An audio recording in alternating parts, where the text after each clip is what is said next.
अस्सलाम वालेकुम senior to. कैसे हैं स्टूडेंट्स? आप लोग ठीक ठाक हैं? Okay class. टॉपिक हमने स्टार्ट किया था अकाउंटिंग फॉर डेप्रिसिएशन। अब तक इस टॉपिक में हम डेप्रिसिएशन की डेफिनेशन डिस्कस कर चुके हैं। मेथड्स ऑफ डेप्रिसिएशन 3 होते हैं: straight line, diminishing and revaluation method पे बात करी जा चुकी है। उसके अलावा फिर आपको ये बताया गया है डेप्रिसिएशन चार्ज करने के दो प्रिंसिपल हैं, ईयरली प्रिंसिपल है और मंथली प्रिंसिपल है। ईयरली प्रिंसिपल जब आप यूज़ करते हैं तो उसमें ईयर ऑफ परचेज जो होता है उसमें फुल ईयर का डेप्रिसिएशन चार्ज किया जाता है, और जो ईयर ऑफ सेल होता है जिसमें एसेट आप बेचते हैं उसमें डेप्रिसिएशन चार्ज नहीं करा जाता।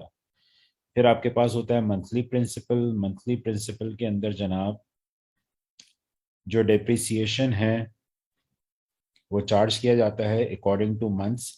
जितने मंथ्स आपने एसेट को यूज किया होगा इन ईयर ऑफ परचेज या फिर इन ईयर ऑफ सेल, मतलब कि जिस ईयर आपने एसेट परचेज किया है उतने ही मंथ्स का चार्ज करेंगे, और जिस ईयर आप एसेट को सेल कर रहे हैं और उस ईयर में भी आप उसी मंथ्स के अकॉर्डिंग चार्ज करेंगे। राइट। इसका जो बेस्ट आइडिया है ऑब्वियसली इंशाल्लाह मंडे से जब हमारी फिजिकल क्लासेस होंगी, जब हम इसकी प्रॉब्लम्स करेंगे सॉल्व, तो उस वक्त आपको एक बेस्ट आइडिया हो जाएगा। फिलहाल जस्ट आपको ये सारी थ्योरीज बताई जा रही हैं। फिर आपको ये बताया गया कि डेप्रिसिएशन रिकॉर्डिंग कैसी होती है। डेप्रिसिएशन को रिकॉर्ड करने की double entry. Profit and loss account को डेबिट किया जाता है क्योंकि डेप्रिसिएशन हमारा एक्सपेंस है, दैट्स वाई हम उसको डेबिट करते हैं। Provision for depreciation contra asset account है। Contra means opposite, asset record होता है डेबिट साइड पे, तो उसका जो ऑपोजिट अकाउंट है वो रिकॉर्ड होगा क्रेडिट साइड पे। तो प्रोविजन फॉर डेप्रिसिएशन को आप क्रेडिट करते हैं। फिर प्रोविजन फॉर डेप्रिसिएशन का अकाउंट का फॉर्मेट मैंने आपको बनवा दिया था। अब इसी तरह से दो तीन चीज़ें आज आपको ड्रॉ करानी है और थोड़ा बहुत एक्सप्लेन करना है। इंशाल्लाह जब फिजिकल क्लास में आपको प्रॉपरली एग्जाम्पल दी जाएगी, प्रॉब्लम सॉल्व करेंगे, एक क्वेश्चन सॉल्व करेंगे, तो ये आइडिया आपका क्लियर हो जाएगा। आज हम बात करेंगे बेसिकली डिस्पोजल पे। डिस्पोजल मीन्स के सेल ऑफ एसेट, कि अगर किसी एसेट को कुछ पर्टिकुलर ईयर यूज करने के बाद सेल कर दिया जाए तो डिस्पोजल के वक्त या फिर सेल के वक्त प्रॉफिट और लॉस किस तरह से कैलकुलेट किया जाता है। मतलब प्रॉफिट और लॉस ऑन सेल, आप इसको कैसे कैलकुलेट करते हैं, कैलकुलेट करने के बाद उसकी रिकॉर्डिंग किस तरह से करी जाती है जर्नल जर्नल में। सही है। तो फर्स्ट तो हम बात कर लेते हैं कि प्रॉफिट और लॉस ऑन सेल किस तरह से कैलकुलेट किया जाता है। अगर किसी भी एसेट पे आपको प्रॉफिट और लॉस कैलकुलेट करना है तो माइंड में रखिए कि प्रॉफिट और लॉस उस एसेट की कैलकुलेट करा जाता है बुक वैल्यू पे। अब सर ये बुक वैल्यू क्या चीज़ होती है? बुक वैल्यू बेसिकली वो वैल्यू होती है जो कि आपकी बुक्स में रिकॉर्डेड होती है, और बुक वैल्यू कैलकुलेट करने का बेसिकली फॉर्मूला होता है कि जिस एसेट को आप सोल्ड कर रहे हैं उस एसेट की कॉस्ट में से जो भी उसकी एक्सवाइजेड कॉस्ट है उसकी कॉस्ट में से आप लेस करेंगे एसेट के एक्यूमुलेटेड मींस टोटल डेप्रिसिएशन को। कॉस्ट में से आप एसेट के टोटल डेप्रिसिएशन को माइनस करेंगे। टोटल डेप्रिसिएशन को माइनस करके आपके पास जो आंसर आएगा, पहले आप एसेट की कॉस्ट लिखेंगे, एसेट की कॉस्ट में से उसके एक्यूमुलेटेड डेप्रिसिएशन को माइनस करोगे, सब्ट्रैक्ट करोगे, और आपके पास आ जाएगी उस एसेट की book value. Book value means के डेप्रिसिएशन चार्ज करने के बाद एसेट की वैल्यू आपके रिकॉर्ड्स में कितनी है। फिर आप क्वेश्चन चेक करके ये देखेंगे कि आपने एसेट को बेसिकली सोल्ड आउट कितने में किया है, बेचा कितने में। बुक वैल्यू में से सोल्ड आउट वैल्यू को माइनस करा जाएगा और बुक वैल्यू में से सोल्ड आउट वैल्यू को सब्ट्रैक्ट करके हमारे पास फाइनली जो भी आंसर आएगा उसको हम मेंशन करेंगे प्रॉफिट और लॉस ऑन सेल।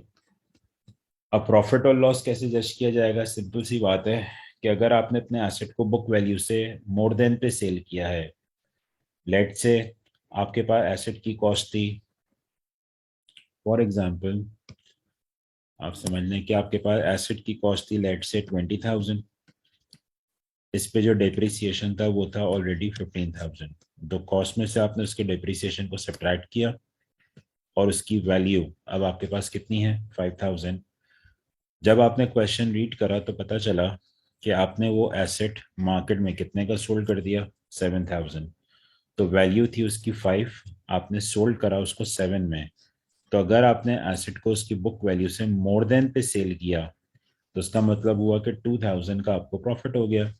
लेकिन अगर आप क्वेश्चन रीड करते और आपको ये पता चलता कि आपने एसेट 7 के बजाय बेसिकली फॉर एग्जांपल अगर 3000 में सेल करा होता, बुक वैल्यू से लेस देन पे सेल किया होता, तो फिर आपको प्रॉफिट के बजाय क्या हो जाता, लॉस हो जाता। तो सिर्फ प्रॉफिट लॉस को जज करना इतना मुश्किल काम नहीं है। अगर sold out value book value से मोर देन होगी तो आपको प्रॉफिट होगा, और अगर sold out value book value से लेस देन होगी तो आपको लॉस होगा। ओके, बस ये बात माइंड में रखिएगा कि प्रॉफिट और लॉस डायरेक्ट कॉस्ट पे नहीं कैलकुलेट करा जाता। फर्स्ट आपको फाइंड आउट करना पड़ता है बुक वैल्यू, और बुक वैल्यू फाइंड आउट करने के लिए आप कॉस्ट में से डिप्रिसिएशन डिडक्ट करेंगे, आपके पास बुक वैल्यू आएगी। फिर बुक वैल्यू में से सोल्ड आउट वैल्यू को माइनस करके या फिर सब्ट्रैक्ट करके आप ये डिसाइड कर लेंगे कि आपको प्रॉफिट हो रहा है या फिर लॉस हो रहा है। ओके क्लास, प्रॉफिट और लॉस को कैलकुलेट करने के बाद नेक्स्ट स्टेप में फिर हम आते हैं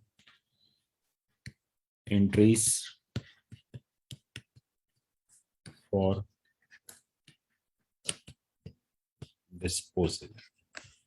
डिस्पोजल की एंट्रीज जर्नल में किस तरह से बनाई जाती हैं, ठीक है। डिस्पोजल की जो एंट्रीज हैं बेटा, वो बेसिकली ड्रॉ करी जाती हैं 4 स्टेप्स में। Step number 1, first entry. जब आप एसेट को सोल्ड करेंगे तो एसेट को सोल्ड करके बिजनेस में एसेट की वैल्यू डिक्रीज होगी, तो आप उसको किस साइड पे रिकॉर्ड करेंगे, क्रेडिट साइड पे। अब आप सबने डबल एंट्री सिस्टम पढ़ा हुआ है, आपको ये पता होना चाहिए कि every debit account must have equivalent credit account. यानी कि अगर कोई अकाउंट डेबिट हो रहा है तो ऑब्वियसली उसकी कॉरेस्पॉन्डिंग में उसका कोई क्रेडिट अकाउंट होना चाहिए। अगर कोई अकाउंट क्रेडिट हो रहा है तो ऑब्वियसली उसकी कॉरेस्पॉन्डिंग में कोई ना कोई अकाउंट डेबिट पे भी होना चाहिए। तो जब आपने बिजनेस में एसेट को सेल किया तो बिजनेस में एसेट की वैल्यू डिक्रीज हो गई, आपने क्रेडिट पे कर दिया। लेकिन यहाँ पे डेबिट पे भी तो कोई अकाउंट होना चाहिए, तो डेबिट पे आप यूज करेंगे disposal account. Disposal account basically एक टेम्परेरी अकाउंट है जो कि सिर्फ डिस्पोजल की एंट्रीज के लिए बनाया जाता है, और जब ये एंट्रीज कंप्लीट हो जाती हैं तो उसको क्लोज कर दिया जाता है, राइट। तो जब आपने एसेट को सेल किया तो एसेट की वैल्यू डिक्रीज हुई, आपने क्रेडिट कर दिया, और डेबिट पे आप लेकर आ गए डिस्पोजल अकाउंट। एंट्री नंबर 2, जब आप एसेट को सेल करेंगे तो सेल करके आप उससे कैश रिसीव करेंगे। जब बिजनेस में आप कैश रिसीव करोगे तो बिजनेस का कैश इंक्रीज होगा, तो आप एसेट है इंक्रीज होगा तो आप किस साइड पे रिकॉर्ड करेंगे, डेबिट साइड पे। तो एसेट सोल्ड करके जब आपने कैश रिसीव किया तो कैश इंक्रीज हुआ, आपने डेबिट पे लिखा। अब जाहिर बात है अगर कोई अकाउंट डेबिट हो रहा है तो क्रेडिट पे भी कुछ ना कुछ होना चाहिए, तो क्रेडिट पे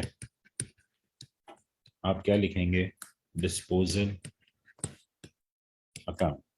तो फर्स्ट एंट्री में हमने एसेट सेल किया, सेकेंड एंट्री में जो कैश था वो हमने रिसीव किया, थर्ड एंट्री में अब जो उसका प्रोविजन फॉर डेप्रिसिएशन का अकाउंट है जो कि हमने क्रिएट किया था क्रेडिट साइड पे, अब इसको भी क्लोज करेंगे। प्रोविजन फॉर डेप्रिसिएशन क्रेडिट पर होगा, तो जब आप इसको क्लोज करोगे तो आप इसको क्लोज करने के लिए क्रेडिट से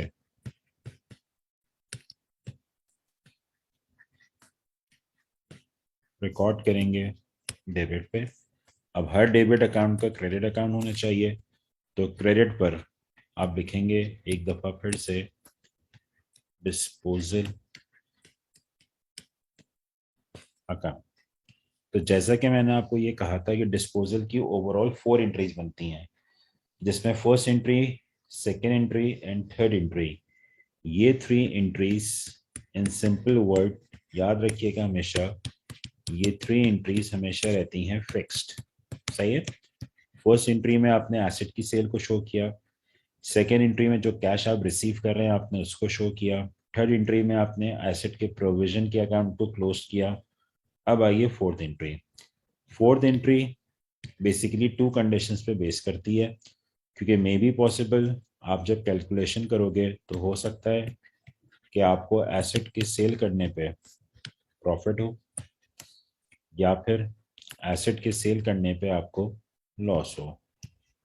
तो फोर्थ एंट्री में दो ऑप्शन है, प्रॉफिट होगा या फिर लॉस होगा। अब सुनिए, अगर प्रॉफिट होगा तो आप उसको अपने प्रॉफिट एंड लॉस अकाउंट यानी कि इनकम स्टेटमेंट में प्रॉफिट में प्लस करेंगे, यानी प्रॉफिट होने की वजह से आपकी जो इनकम है वो इंक्रीज होगी, और अगर इंक्रीज होगी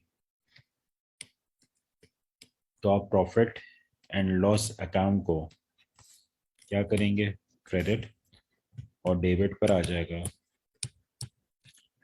disposal account.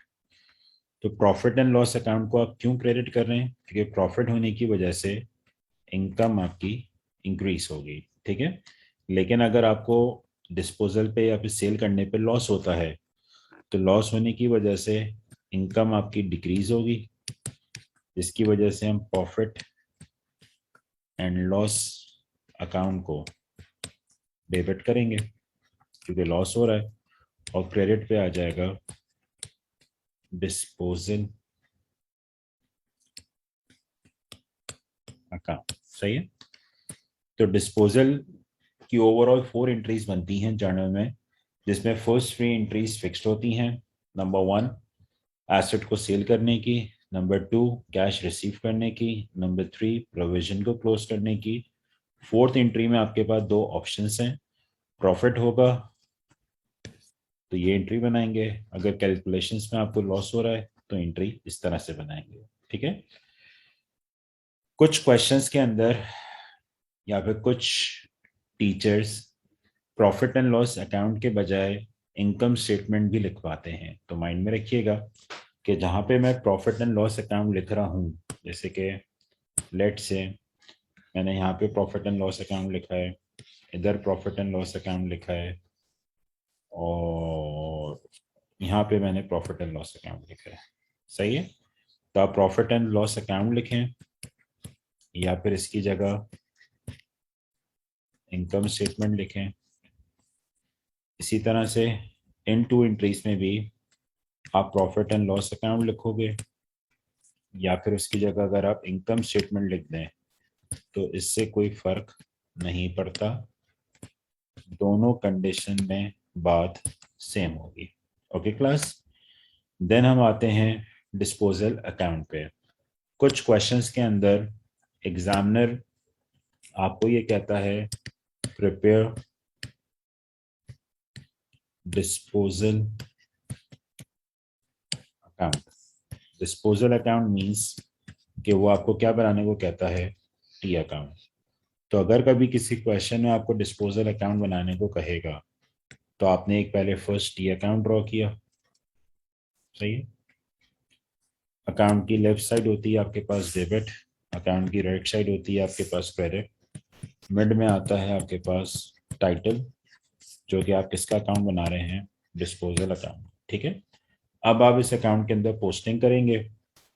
First entry wise करते हैं। फर्स्ट एंट्री में हमने डिस्पोजल अकाउंट को डेबिट किया है। सही है।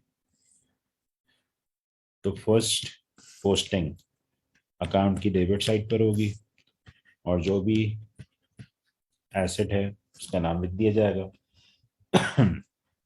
सेकेंड एंट्री में आपने डिस्पोजल अकाउंट को क्रेडिट किया है, तो सेकेंड एंट्री का जो अमाउंट है वो डिस्पोजल अकाउंट की क्रेडिट साइड पर आएगा, पर्टिकुलर्स में आ जाएगा इसका कैश। थर्ड एंट्री में आपने डिस्पोजल अकाउंट को क्रेडिट किया है, तो थर्ड एंट्री का जो अमाउंट है वो डिस्पोजल अकाउंट की क्रेडिट साइड पे आ जाएगा। पर्टिकुलर्स में आप लिखेंगे प्रोविजन फॉर डेप्रिसिएशन, ठीक है। यहां तक वैल्यूज लिखने के बाद अब आप टी अकाउंट्स का टोटल करेंगे। अगर डेबिट और क्रेडिट का टोटल इक्वल आता है, लिसन केयरफुली मैं क्या बोल रहा हूँ, डेबिट और क्रेडिट का टोटल अगर इक्वल आता है तो इक्वल आने का मतलब है नो प्रॉफिट नो लॉस, ना आपको प्रॉफिट हुआ ना आपको लॉस हुआ। अगर आप टोटल करते हैं और टोटल करने के बाद डेबिट का टोटल ज्यादा मोर देन होता है क्रेडिट के, यानी कि आप यूं समझ लें कि अगर balancing figure, balancing figure means कि बोथ साइड में जो डिफरेंस है अकाउंट को बैलेंस करने के लिए, अकाउंट की दोनों साइड को इक्वल करने के लिए, अगर डिफरेंस क्रेडिट साइड पर आ रहा है तो आप उसको लिखेंगे प्रॉफिट ऑन सेल। सही है। अगर डिफरेंस डेबिट साइड पर आ रहा है तो आप उसको लिखेंगे loss on sale. Okay class. और ये सब कुछ करने के बाद फिर आप बोथ साइड का टोटल कर देंगे। ऑब्वियसली देखें, आपको पता है, आप लोग तो फर्स्ट सीनियर वन में अकाउंटिंग पढ़ चुके हैं, इमेजिनरी फिगर से इन चीज़ों को एक्सप्लेन करना थोड़ा मुश्किल होता है। जब आप क्लास में इंशाल्लाह नेक्स्ट वीक एक प्रॉपर क्वेश्चन अपने सामने सॉल्व होते हुए दिखेंगे तो ये वाला सारा प्रोसीजर आपको एक अटेम्प्ट में समझ में आ जाएगा। ये कोई इतनी मुश्किल टिपिकल बातें नहीं है। सही है। बस इन सारी चीज़ों को प्रॉपरली अपने रजिस्टर्स में नोट डाउन कर लीजिएगा। Number one, profit on loss on sale कैसे निकालना है, ये छोटा सा फॉर्मेट, डिस्पोजल की 4 एंट्रीज और प्लस डिस्पोजल के अकाउंट का फॉर्मेट, ये चीज़ें अपने रजिस्टर में कॉपी कर लीजिएगा प्रॉपरली। और फिर इंशाल्लाह इंशाल्लाह इंशाल्लाह जैसे कि एक्सपेक्टेशन है कि मंडे से फिर हम प्रॉपरली फिजिकल क्लासेस में मिलेंगे। ठीक है क्लास। ओके, अपना ख्याल रखिएगा। अल्लाह हाफिज। Take care.